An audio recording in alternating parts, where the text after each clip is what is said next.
All right, so Christina sent us a question about her itinerary that she's planning in New Zealand. So she is from Canada and a very regular viewer of the channel. So she says, "Hi, Robin and Laura. Here's the place I would like to go and see. Oh, and any small hike in our travel too, to get out and stretch. The husband loves photography, so we'll stop often for scenic picture, I'm sure. So the list of places are Kaikoura, some of the Lord of the Ring locations, Abel Tasman, Wellington, Taupo, Coromandel, Hokitika, Queenstown, Milford Sound, Bluff, Tekapo, Wanaka, the French Joseph, Drive Haas Pass and Arthur Pass, Cape Reinga, Turangi, Paihia, the Hole in the Rock cruise, and some more." So she has plenty of itinerary, and she says, "We were originally looking at traveling from the South Island to the North Island, but we are open to your views on these too. We are thinking of 4 weeks from mid-February to March. We are also looking forward to seeing the itinerary on the whiteboard, and we like coffee. I worked at a coffee roaster. So do you have any cafes that you recommend?" Ooh, there are a lot of cafes.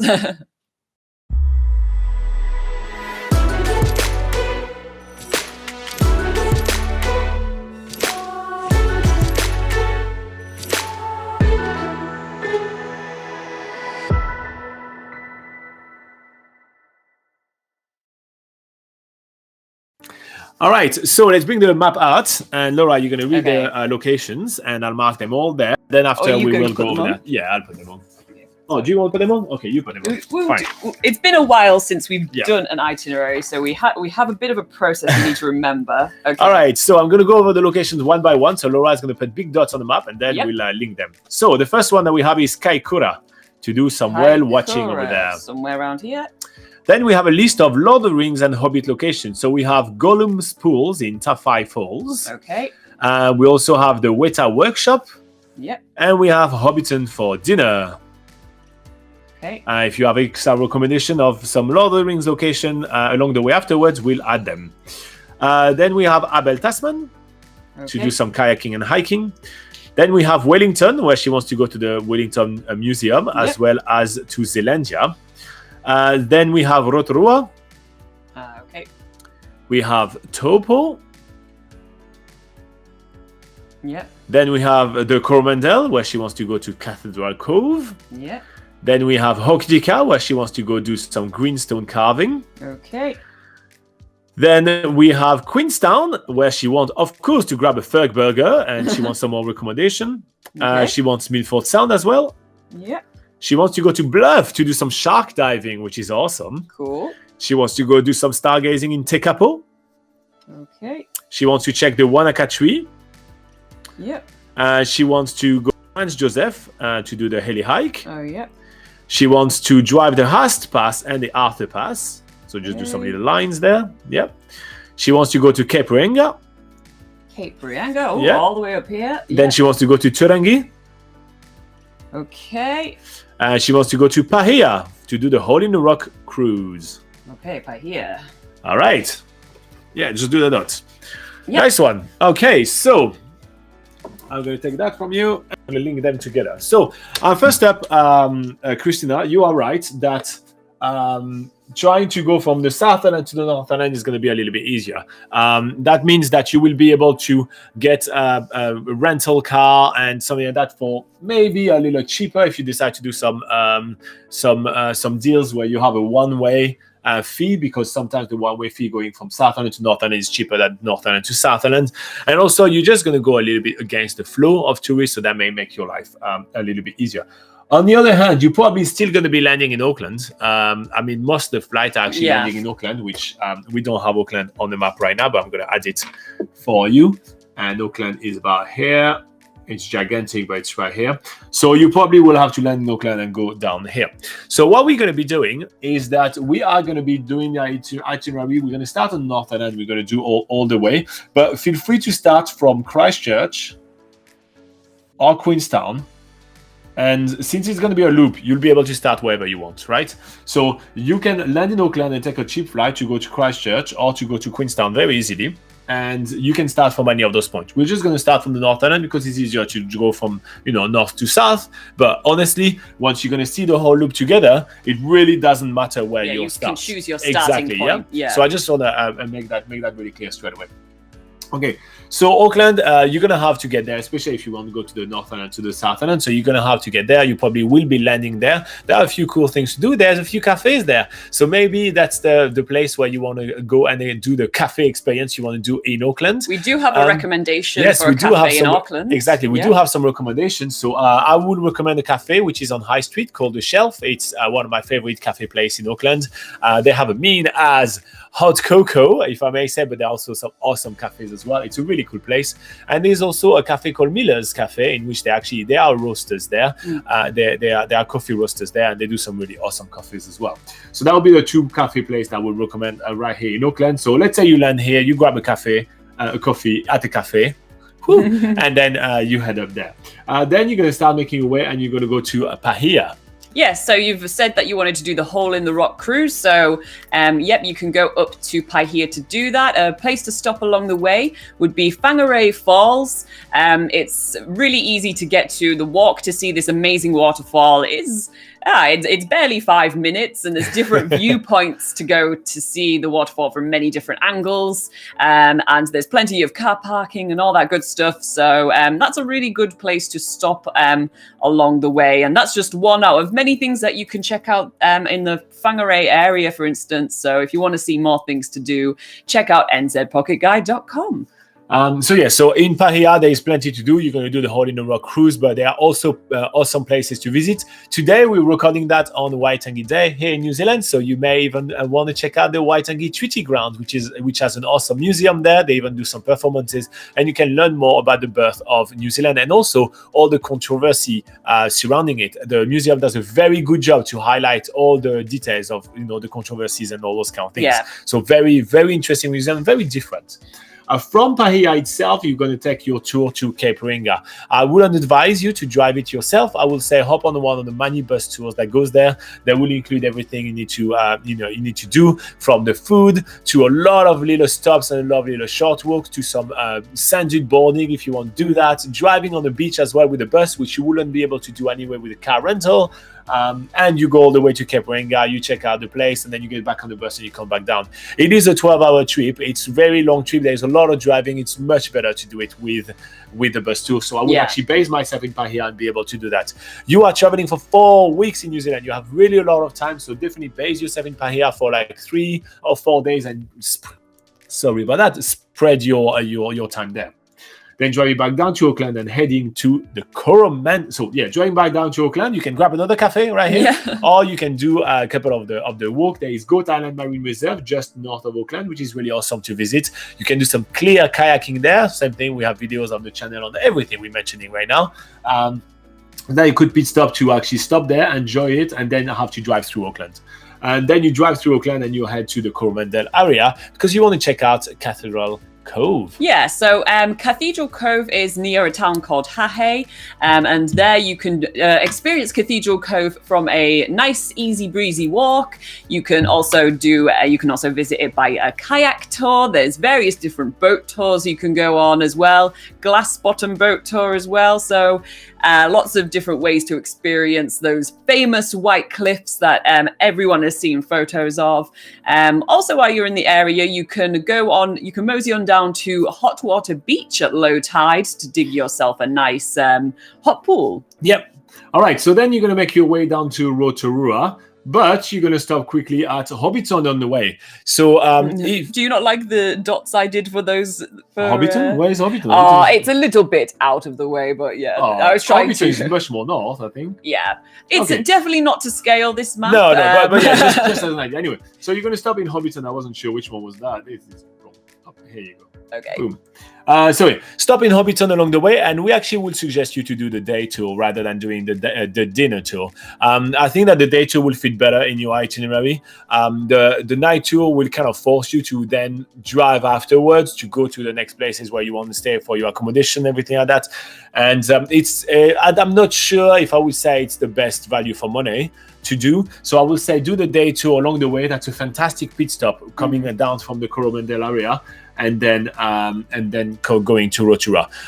There is also along the way a walk in the Karangahaike Gorge, which is really awesome, and we feature it prominently on NZ Pocket Guide, so you may want to check it out. Yeah. And then you arrive in Rotorua. What are things that Christina can do in Rotorua? I'll just quickly see, you don't have a list of things that you want to do in Rotorua, but you can go and check out some of the geothermal parks in the area, of which there are quite a few options. You have Waiotapu with its amazing champagne pool, which has a lined sort of orange pool there. It's pretty cool. You've probably seen photos of it. There's also the Waimangu Volcanic Valley, where you get to see all sorts of amazing steaming lakes and sort of geysers and bubbling mud pools on the way down to a beautiful lake cruise. There's also Te Puia, which also combines as a Maori cultural experience. So if you want to go to one attraction, which has got both the geothermal side of Rotorua and the Maori cultural side of things, then this is a good place to go to see both Maori cultural performances and also check out some really cool geothermal stuff there, as well as there's other Maori sort of tours and stuff you can do in Rotorua. There's Tamaki Maori Village, Mitai Maori Village, the Whakawerawera Living Maori Village. So there's loads of different options to go and see some really cool cultural performances. It's best to sort of check out the prices of each attraction when you're there and see what fits in with your budget, basically, and see whether you want to do a night tour or a day tour. Lots of different options, which we do go through on nzpocketguide.com. Yes. Okay, so then we're going to go to Taupo, and so it's on the shore of New Zealand's largest lake, and there's a lot to do there in Taupo. So a couple of recommendations? So you could take a nice relaxing sailing cruise on Lake Taupo to see some really impressive Maori carvings, which are carved into the cliffs of the lake. That's a really cool thing to do and really nice and relaxing. But if you're looking for something more extreme, there's jet boat tours on the Waikato River. You could even stop by the Hooker Falls. It's a really easy attraction to get to, just to pull in on the side of the road and check out some really crazy sort of rapids at the Hooker Falls. Honestly, there's so much that we could list here, but again, you can go on nzpocketguide.com to see all the things we recommend to do in Taupo. We've got many different lists. You can go and get a coffee there. You seem to be keen on the coffee, so there's lots of really cool cafes there as well.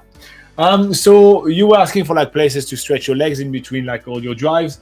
The drive from Rotorua to Taupo is rather short, so we didn't really give you any. But when arriving in Taupo, you can actually do climb Mount Tohara, and it gives you really fantastic views of the lake, and it's pretty awesome. Yeah. But you can also do a skydive in Taupo, and you get the similar views. You do a bungee jump too if you're into that. All right, so then you're going to drive around Lake Taupo and arrive in Taranaki, which I think is where you're going to want to base yourself to do some awesome hiking. There is the Tongariro Alpine Crossing to go to check out there. And there is also some of the Lord of the Rings locations that you're mentioning, such as Tawhai Falls. So I made them a little red dot right here. So you base yourself in Taranaki and you can check out those places. So a couple of things to do in Taranaki, especially things to do with the Lord of the Rings. Basing yourself into ranking, if you're going to the Tongariro National Park, we've already mentioned Tawhai Falls, which obviously it's on your list that you want to go check out. But also in the area where Tawhai Falls is, there's also the Taranaki Falls walk, which is a much more impressive waterfall in my opinion, and a really cool walk as well. You can also, if you said you're really into coffee, but if you're wanting to have a little bit of a more sort of fancy experience, you can go to the Tongariro Chateau and have high tea there. So that's another thing that you can do that's a little bit different in the area. But there's a ton of short walks that, as you're driving along the road, you'll see all the signs, the green and yellow signs, which are for the Department of Conservation walks, which are the main, the government organisation that does all the walks in New Zealand. You'll see all these signs all down the roads around the Tongariro National Park. So you've got plenty of walks to choose from. Here you go. Then Christina is going to drive all the way down to Wellington. So let's talk a couple of pit stops along the way first before we talk about Wellington. Yes. Okay. Pit stop. Do you have any ideas? Yeah, of course. Yeah. So there is a beautiful gorge, the Manawatu Gorge, which has a fantastic walks there. We do have some videos there. So literally one of the walk. What's the name of that walk? That literally you go under the highway. You know, you walk and you go like under the highway. What's the name of that walk? That's I think it's called the Tower Loop Walk. Yes, the Tower Loop Walk. So literally you park on the side of the road, and then the track is going to take you underneath the bridge of the road, and you're going to go right in, like so in depth into the forest. You really do not know that you are like under a highway. It's absolutely amazing to see that. So that's a really cool place to stop at. There's also the town of Palmerston North, which is a great place to stop at.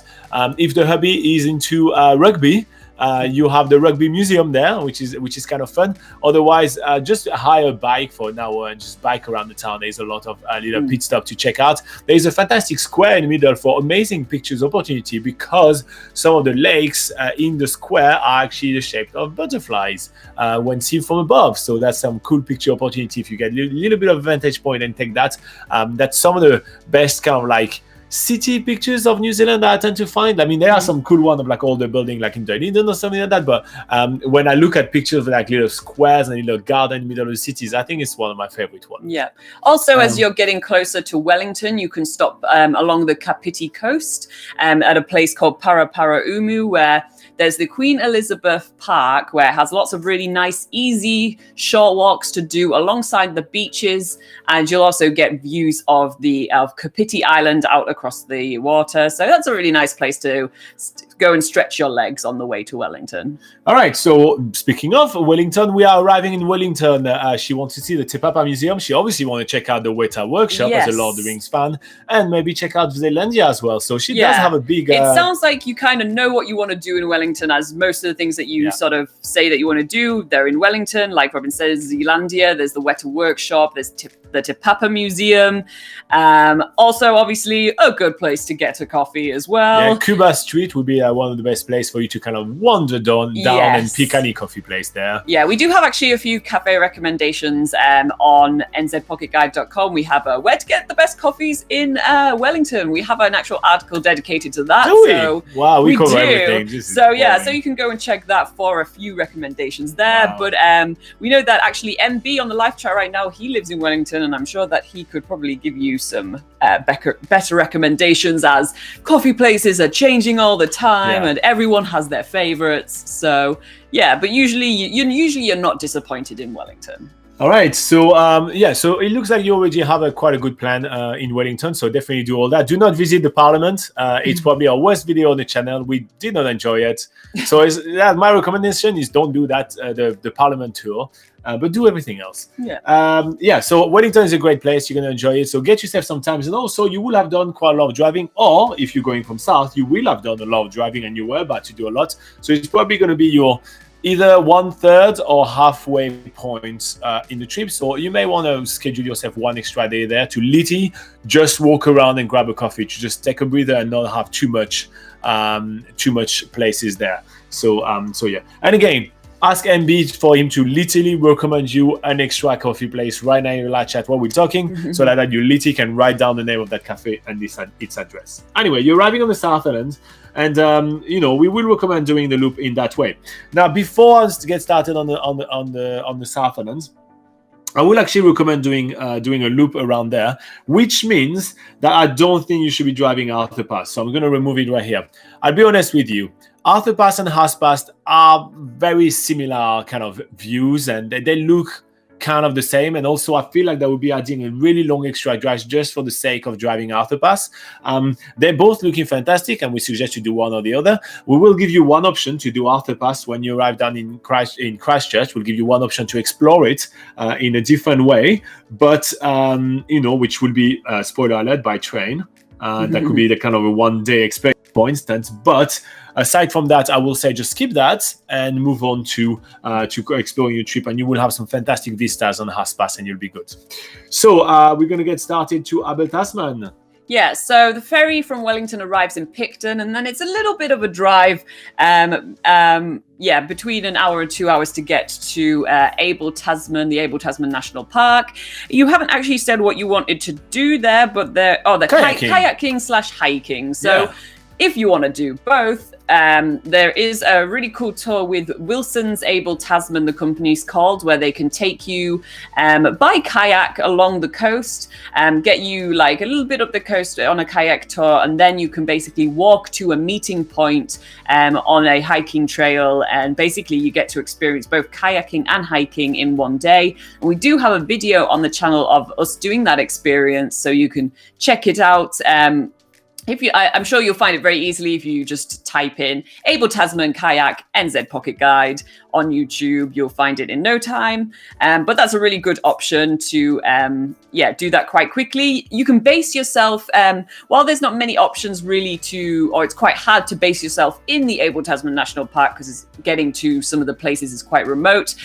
You can base yourself in Motueka, or Marahau there's two small towns just on the outskirts of the Abel Tasman National Park, so they would be some good places to base yourself. But if you wanted to base yourself in a more of a city environment, then Nelson is the closest city to the Abel Tasman National Park.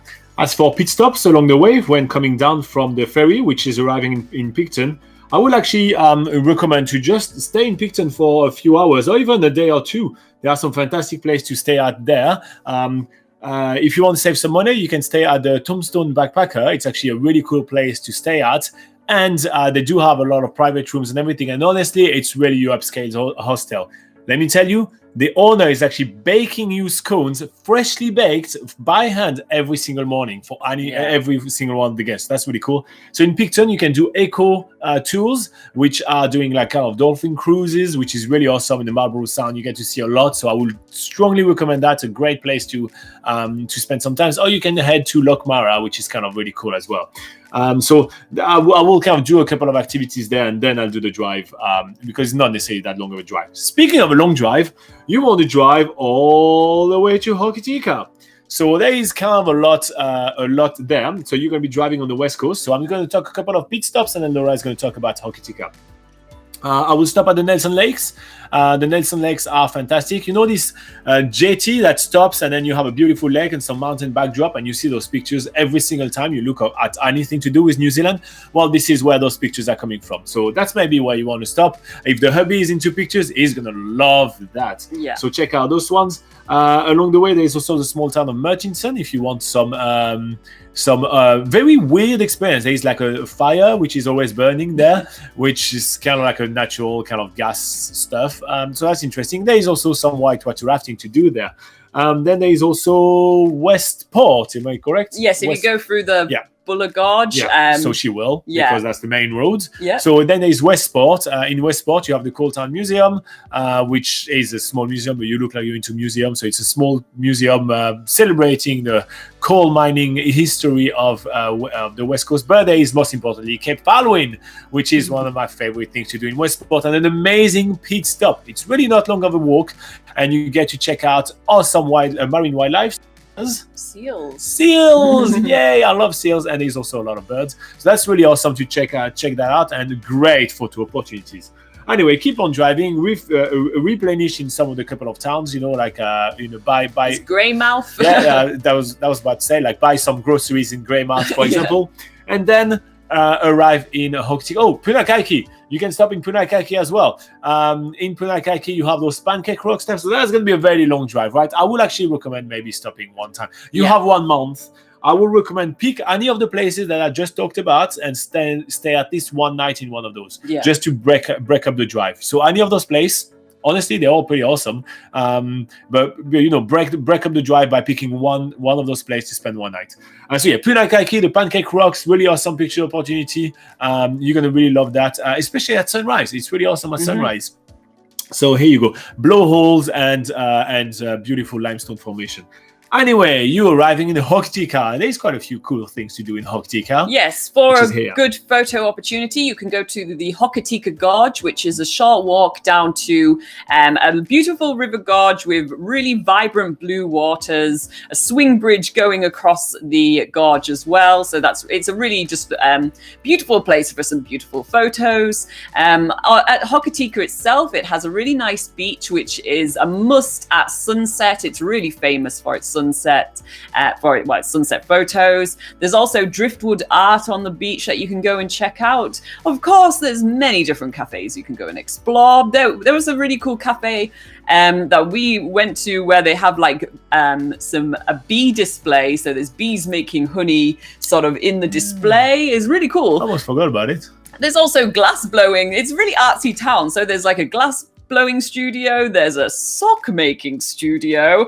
We do have videos on the channel of us visiting Hokitika. If you just type in NZ Pocket Guide Hokitika on YouTube, you'll see some of the stuff that we did there. There's also the West Coast Treetop Walkway, which is really cool. They have an elevated walkway in the trees, which you get to see a whole different side to the New Zealand forests and get to see some of what the birds get up to up in the high treetops, which is quite hilarious as well, depending on what they're doing. But we do have some funny videos on the channel of what we saw when we did that walk. So that's another option as well, the West Coast Treetop Walkway. I think that's enough to keep you busy. Yeah. So if you guys are watching a replay of that, we're actually recording this live. So I'm just going to tell everybody, we will read all the comments. We will answer all the questions. I know we've been on that for quite a while, but there is a lot to cover.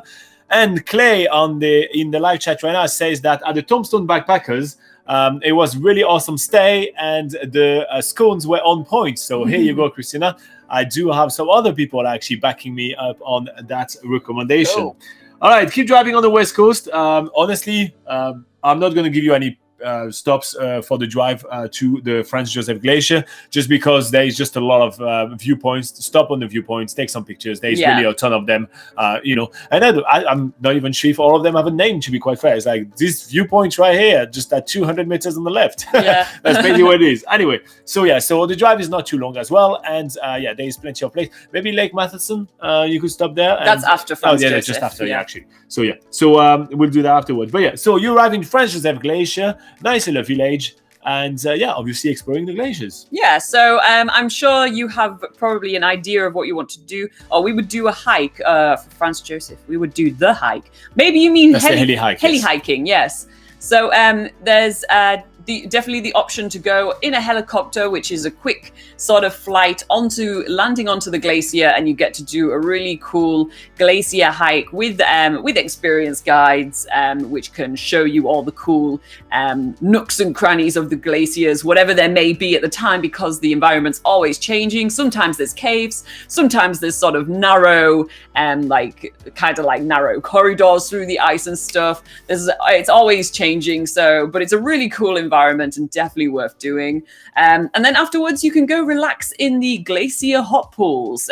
There's also horse trekking you can do there. There's also quad biking, and there's also eating and having a coffee. There you go. And going back to Picton, by the way, Michael Connell is backing me up as well and saying that you should stay in Picton and you should check out the Picton Bakery. A huge array of hot pies. So here you go. All right, so then we're going to have a really scenic drive. So you're going to be driving from Franz Josef. You can stop at Lake Matheson.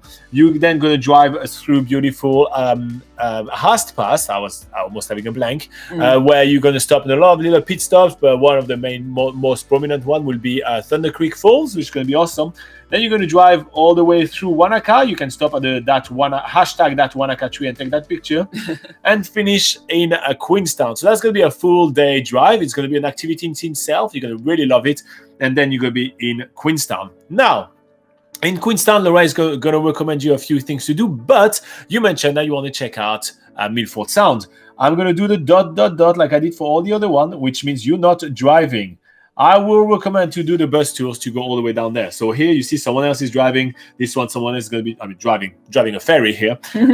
Here, I really strongly recommend you to take the bus tour that goes down there. It will really save you from a 12-hour drive. It will get you to enjoy the scenery much more because you don't have to look at the road. You can just look at the scenery. They do a lot of stops along the way where you're going to have plenty of places to stretch your legs and check out some awesome sceneries. Then you're going to do the cruise. You're going to be fed, and then you come all the way back up. And that's going to be actually a relaxing day, an enjoyable experience rather than just having to drive all the thing and just come back. So from Queenstown, I will do that as an activity. So check out Milford Sound. Other things to do in Queenstown, including Fergburger. Yes. Actually, one recommendation about Fergburger first. if she doesn't want to do the queue? Okay, so Fergburger is hugely popular. So the queues outside of Fergburger are usually like right down the road, but you can always call in your order early and go in and pick it up. That is what the locals do, and I think you should do that instead of waiting in the queue. Otherwise, you can go round to Devil Burger, which is essentially the same thing, but doesn't have a name for itself. It's just basically another place which does big gourmet burgers, and you could go check that out as well, or do both and compare.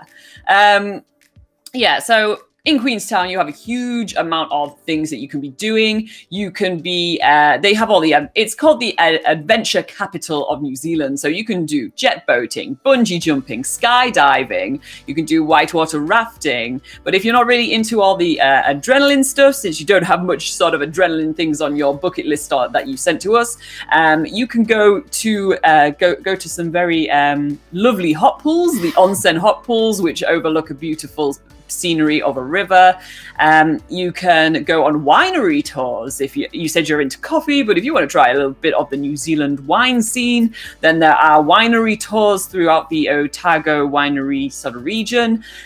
You can go check out the beautiful little gold mining town of Arrowtown, which has some beautifully preserved historic buildings there. It's a nice photo opportunity that maybe your husband would be into. There's a million more things that we could recommend, because Queenstown really is like the tourism center of New Zealand. They do pretty much everything there. And we do have lists on nzpocketguide.com. We have loads of videos on the channel as well of us doing a million different activities. So honestly, just check out our website and check out our YouTube videos for all, and just search Queenstown NZ Pocket Guide and you'll find tons of recommendations for things to do, and surely something that will appeal to what you're more into. My recommendation, do in Queenstown the things that you wouldn't be doing anywhere else on your itinerary, and that's pretty much it. Okay, driving from Queenstown all the way to Bluff to go swim with the sharks. So first up, one tip, stay in Bluff for at least a couple of days. This activity is extremely weather dependent, so you want to be able to have the options to reschedule somewhere, a little bit later. And otherwise, there are some fun walks to do around Bluff, such as Bluff Hills. There are some awesome pictures opportunities around. There are some really amazing scenic spots around, and they do have some really good food over there. They're famous for their Bluff oysters, for example. So there will be some stuff for you to do if you spend some extra time there. You could even take a one-day excursion to go to Stewart Island, which is really awesome as well. So there are some options for you to do some stuff there. And yeah, doing the shark diving over there is phenomenal. You're going to be in a cage, it's going to be safe, and you're going to get to see some awesome wildlife there. Some pit stop along the way. Do you have any options, or do you want me to go? You can go, yeah. Okay, cool. So you can stop. You can do a little bit of the tour and stop to the town of Invercargill if you want to just check this one out. They do some really awesome food there. There is also something called the Clifton Caves that you may want to straggle around, but it's only if you're like under 30 years old, because it's quite a bit of an adventure and it's a bit dangerous. So just saying that. And also there are some awesome picture spots as well. As soon as your roads start going up, there is always a parking spot where you can take some awesome shots. Then, so before you go to Tekapo, actually, I think you should be doing a little bit of a detour right here. Since you do have a whole month in New Zealand, I don't think you should be skipping something called the Catlins. Check out the Catlins. It's an amazing place to visit. I think that you should actually do one drive, spend one night in the middle. There is, for example, McLaren's holiday parks right here, and then drive again. You can even stop if you want in Dunedin one more night, and then reach back to Tekapo. But like definitely, the Catlins has phenomenal picture opportunities.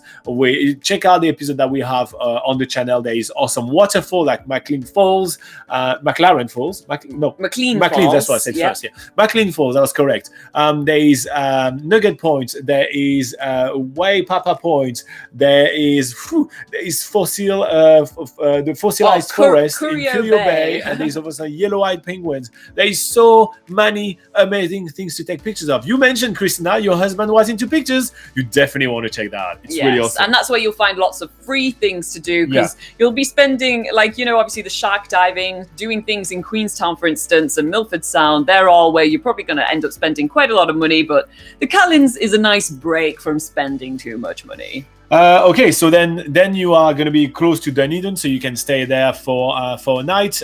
They have some awesome coffees over there as well. That's really awesome. They have some really good museum, like the Toitu Museum, for example, which goes over some Maori history and colonization of New Zealand and all that, which is early colonization of New Zealand, which is really fascinating. There is also Tunnel Beach, which has really awesome picture opportunities, and even more. There's Lana Castle that you can take some awesome shots there. So picture-wise, there's also the train station over there, which is one of the oldest and most photographed building in New Zealand. It's a really awesome town with amazing historical historical value. There is also amazing places like the Albatross Center, where you can go check out an albatross colony. You can take the Elm Wildlife Tour, where you're going to go check out some penguins, some seal colonies.